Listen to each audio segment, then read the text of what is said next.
Hi, I'm Emma Stone, and this is my life in looks. This was the first premiere that I ever went to for Superbad, which was the first movie I ever did. I remember it being very, very exciting. Tara Swenin was the stylist for this. Superbad was so exciting because I just loved the script so much. I had been auditioning so much, and this amazing casting director, Allison Jones, I had been into her a bunch of times for different sitcom pilots and all these things. And so she thought of me for this role, Jules, in Superbad. It was like months. I went in and did improv with Jonah for Judd Apatow, who was a producer. And my best friend in the world is Martha McIsaac, who played Becca, the other female character in Superbad. And we lived together after that, and just, you know, life-changing in every way. I guess I would say to myself back then, like, go for it. How exciting that you get to do this. I don't think there's ever gonna be anything in here where I'm gonna be like filled with regret, because what's the point, you know? Every time period of your life is different. Next up we have, oh my, okay, wait, hold on. I told you before that I wasn't gonna say I regret anything. I immediately am going against that. It's not about the dress though. It's the spray tan. Listen, I'm from Arizona and I don't have any pigment in my skin. So growing up, I was really obsessed with the idea of being tan. That sort of followed me the first couple years that I was going to these types of things. I thought, you know, if you're dressing up and if you wanna look great, you should get a really, really dark spray tan. If you look closely, my hands it looks like I'm wearing gloves because it's not on my hands. I love this dress. I remember feeling so great in this, so great that I had to get a spray tan to really enhance how great I felt. Easy A was another very pivotal moment. For me, I loved that character so deeply. I love Olive because she's so sort of, I never know how to pronounce this word because I only read it, preternaturally. I thought that albeit was albeit for so many years because I would see it written down and I was like, albeit, everybody, it's albeit. So preternaturally, come at me, internet. I'm gonna get canceled for that one. She's so precocious, I guess, is a different word for it, in terms of how she relates to the sort of high school atmosphere. And I think that she's very in that world, but not of that world. Yeah, I just love Olive. She rocked. We're gonna go to the next look now. And I can't wait to show you what we've got. It's, oh God, it's the spray tan again. I look like one solid thumb. And that dress is so pretty. Why did I decide to match my skin tone to the dress? That's what bums me out about this, is it's such a beautiful dress, such a beautiful shade. And I really thought that the tan was the move. That was a really, really fun night because I brought my mom and we sat next to Angelina Jolie, and she asked Angelina Jolie if she had any kids. The Golden Globes is sort of like these big round tables, and it feels like you're just like constantly running into all these people that you've only seen, I guess, on TV or in movies. Everybody's shorter than you think they are, except for Conan O'Brien, who's 7.5 feet tall. Here we go. Next up is, this is Giambattista Valli, the Oscars 2012, and I presented Best Visual Effects with Ben Stiller. I was very nervous. Ben Stiller was great and very nice, and we had done the rehearsal. It was fun for me because honestly, in any of these circumstances, there's nothing more fun for me than performing. So anytime I get to kind of do a bit, it's like on talk shows, like getting to do lip syncing or a game or something, feels way better to me than doing an interview like this. Thanks a lot. I had an amazing time here because it was so fun to, you know, ask Jonah to dance or like to be this really kind of over the top character. And Ben was such an amazing straight man. I mean, he's iconically an incredible straight man in so many things. That was a real boon to have Ben Stiller straight manning my cuckoo-ness. Oh. Spider-Man premiere in London in 2014. This is Versace. I love that color so much, that bright yellow. This beautiful gold necklace, the pink on the whole thing. I loved it.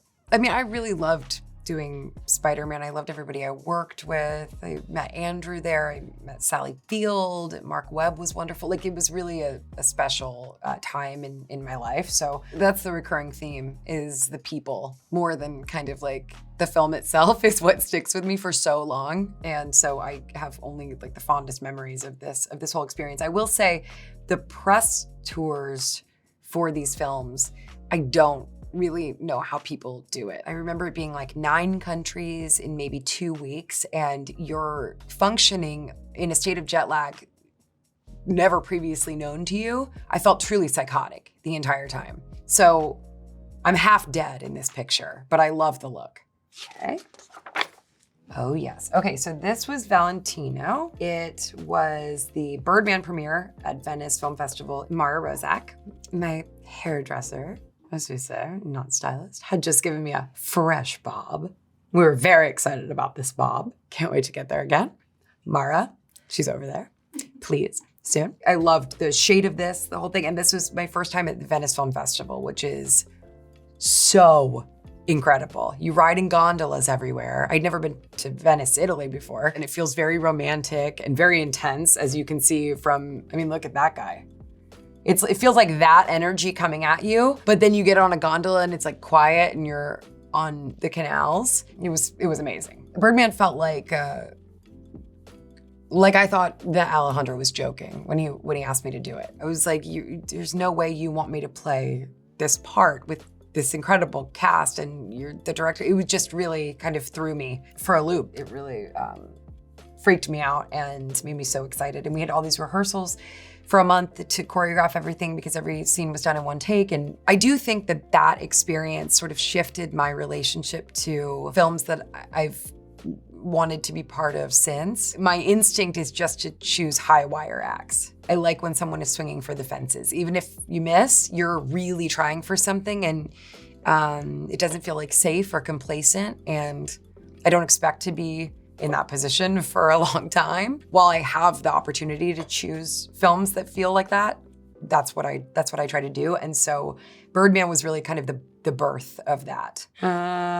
Oh, look at her go in her chartreuse. That's Elie Saab with some, I believe, Tiffany cuffs at the end of the dress, which look like they're part of the sleeves, but they're not. Don't be fooled. Were they slightly tacked to the end of the sleeves? Sure, yeah. All right, we took a little creative license. But no, they're not part of the dress.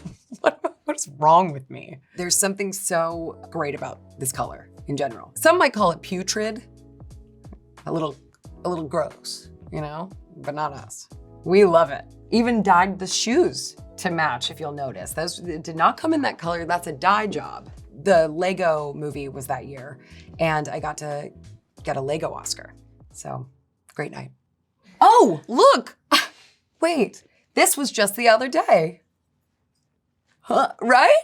No, I'm kidding. This is Vogue in 2016. I'm wearing a Michael Kors top and who knows what's on the bottom. It was so fun. It was all wigs and it was just kind of all over the, I think the WB lot or the Paramount lot. And we were just dressing up in all these different things kind of in a tribute to the, you know, Mia being an actress in La La Land in the film, which is what this was for. And it was great. And I was really surprised that this was the cover picture and thought it was so cool. Okay. Oh, La La Land. Mary Zofries was the costume designer. The inspiration from Umbrellas of Cherbourg, the Jacques Demy movie, was pretty resonant throughout all of this sort of colorscape of this movie. It's a lot of, you know, bright and prime colors and everything was pretty much a solid shade. This yellow dress reminds me of that one that we had at the Spider-Man premiere. It's like this, a very similar shade of that, like buttery, buttercup yellow. I had done a Cabaret. Damien Chazelle, our director, had come to see me in Cabaret. Much like Sally Bowles, Mia doesn't have to be a perfect singer, which is the only way that I possibly could have played this role because I am not a natural born singer. I took voice lessons for so many years and it just didn't ever really progress to the point where it's like, she is a dyed-in-the-wool singer. It was a joy to get to sing in a movie and not have this immense pressure of needing to sound perfect and to dance like this and to do tap training and our ballroom training and it was great. Nope. Ah, yes. This is the Oscars in 2017, and I'm wearing Givenchy. This dress was very special. There were a lot of fittings for this. The fringe was really fun. Felt very kind of old Hollywood. It's also a really intense build-up period to a night like this. I learned in that time period that the sort of going out and promoting a film like this film is longer than you ever rehearsed or shot the film. Like it's such a long sort of road to a night like this. This is like the final night. It's very emotional on a lot of levels and very surreal on a lot of levels. It's like very tearful, or was for me, like very tearful and really intense. And it's also like saying goodbye to all of those people that you've been doing this, you made the film with, and then you've been out going to all these places or, you know, talking about this film for so long, and it is the last night. It's really emotional. It was very emotional. My proudest achievement is my spelling bee trophy. I can spell really well, but I can't say preacher naturally, or albeit. I have a GED. Anyway, here's our next look. Louis Vuitton. It was the Met Ball. Heavenly Bodies was the theme. This is really the Super Bowl for designers, I would say. It is beautiful. And looks like I'm going on a ship. A ship is kind of a heavenly body because it's like, how is it so big and still staying afloat? You know, in terms of the physics of it. If someone could explain that to me, that would be great. This is a still from The Favorite. It was my first time working with one Mr. Yorgos Lanthimos. It was an amazing experience. Another cast and crew that I absolutely love and adore to this day. We shot it on location at this place called Hatfield House, 45 minutes from London. It was all very old and very beautiful, and we weren't allowed to sit on anything. And they put a pine cone on each chair throughout the sort of palace to ensure that we wouldn't sit on it. And I remember thinking that was like so cool and sadistic.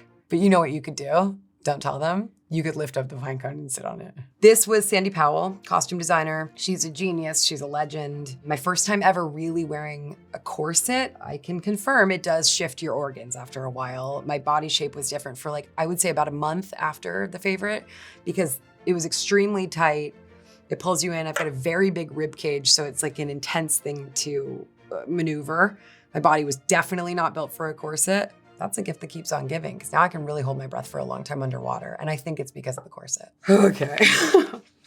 Hello. This is the cover of British Vogue, shot by Craig McDean. This is a look that Rachel Goodwin completely nailed, but you're told to not do anymore, which is a blue eye, blush pink, and a red lip. You know, like an 80s look, but here, it's incredible. All credit where credit is due. Rachel Goodwin is incredible and brilliant. We've been working together for 20 years. But I will say, I met a red lip when I was in youth theater doing my own makeup. I played many characters and I learned to do my makeup with Ben Nye. If you know, you know. I was like playing Eeyore and old women where I would draw on wrinkles and stuff.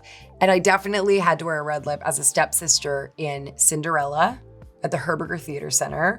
And one of the best parts about that red lipstick was I was 13 and I had to put it on, you know, every day, but I had braces. And for the entire show, I just had like red lipstick stuck in my braces. So no, Rachel didn't introduce me to red lip, long story short. Next slide. You know, you can't really think about the 700 hours of craftsmanship while you're wearing it, or else you won't be able to move. There's so many people working on these clothes. And it takes so much care and craftsmanship. Whenever there is a dress that I've gotten to wear, been lucky enough to wear it, that has taken a lot of hard work, you just feel grateful that you get to wear it. And it really does remind you of that thing in Devil Wears Prada, you know, where it's like it's art that you live your life in. It really is true. It's pretty amazing. That said, Nicola, one of the great loves of my life, I saw the memes, okay? I saw the memes that I looked like waffle. The color brown, I do understand because of the honeycomb shape, it is a little bit waffle-esque. And I like that because waffles are my favorite food. So you got. My favorite place in the whole wide world, SNL. SNL has always been really personal to me. I did happen to meet my husband there as well, but my favorite performer of all time is Gilda Radner. I grew up obviously watching SNL every Saturday that was on at the time, which also I was so lucky I was watching 90s SNL insane cast, so incredible. But I also knew so much about Gilda. Gilda has always held such a deeply special place in my heart. So Lorne was like this, I just couldn't imagine ever meeting Lorne. And the first time I met Lorne, I fully burst into tears and was just like, I couldn't speak. And honestly, the day that I got the call to host SNL for the first time, I was not well. I cried so hard, it was like somebody had died, but it was in the positive way. It was like the greatest dream of my life to get to go be there. And so it's always meant so much to me, and it's just my favorite place to be. This is a still from Poor Things. Holly Waddington was our costume designer. Brilliant beyond belief. Just created such inspired, unique looks for a person who is not sure how to put everything together on her own body. Here, it's bloomers with this sheer sort of petticoat that would be worn under another outfit. Also, this ruffled shirt obviously would need a coat over it. But what does Bella Baxter know? She has no idea how that goes together, so she just put on whatever she wanted. Holly won the Oscar for this. This was so genius, and she was under great duress because this was in 2021 when there was a lot of delays coming to Budapest from England, where she typically works, in materials, in all of this stuff that she needed to make. Everything had to be made. Nothing was bought. So she had a really huge job cut out for her in this time period, and she just pulled it off so beautifully by no help of mine, because I hate fittings and I was always like, oh yeah, I have to do another fitting, and just making her life a nightmare. I think from the beginning, we went to Athens early on before we shot the film. Yorgos and Holly and I kind of talked through mood boards and fabrics and all of these things. And back to the sort of chartreuse world, she wanted colors that were a little off, like a little strange, very evocative of that kind of time period. She kept saying things that felt like organs, because Godwin Baxter, Bella's father, is a surgeon. There's a lot about brains and a lot of kind of, scientific elements. And so she had a lot of that inspiration from like bodily things, which to me was just so cool and so interesting, the way that she brought it to life. Okay. Oh, what was really fun about this dress was there's these big pockets that are just like these structured pockets. It's Louis Vuitton dress. So I just texted Nicola and asked him if we could put popcorn in the pockets, because I don't know if it's his favorite food, but there's always popcorn around Lorne Michaels. Like in his office, everybody just takes handfuls of popcorn. I thought it's the 50th anniversary, let's do a tribute to Lorne with popcorn. First of all, rude, because look at the ground. I trailed popcorn everywhere I went, and I know that's rude, and I don't think that it's not rude, and I'm sorry. But at the same time, did a lot of people eat popcorn out of my pockets? Yes. People were very excited that there was just free popcorn. Grace Coddington was the creative director for this shoot. Amazing. So exciting to just get to work with Grace. Jamie Hawksworth was the photographer. I almost cried when I found out he was the photographer, because he shoots exclusively on film, usually medium format film, and he develops and prints his own photography, which is a huge passion of mine. So I was so excited. And Jamie's very into you being kind of goofy and sort of acting while you're being photographed. So it was really a cool experience. We were in the Pope's residence before the Vatican in Avignon, and there was a tour group that was going through, but they would sort of rope off like half of it, and I would sort of like walk by in a robe and these Nicola created looks, and this is very funny and very, very cool. And there's my Vogue cover. All right, that was my life in looks. Thank you so much for having me, and I hope you learned a lot today. I sure did.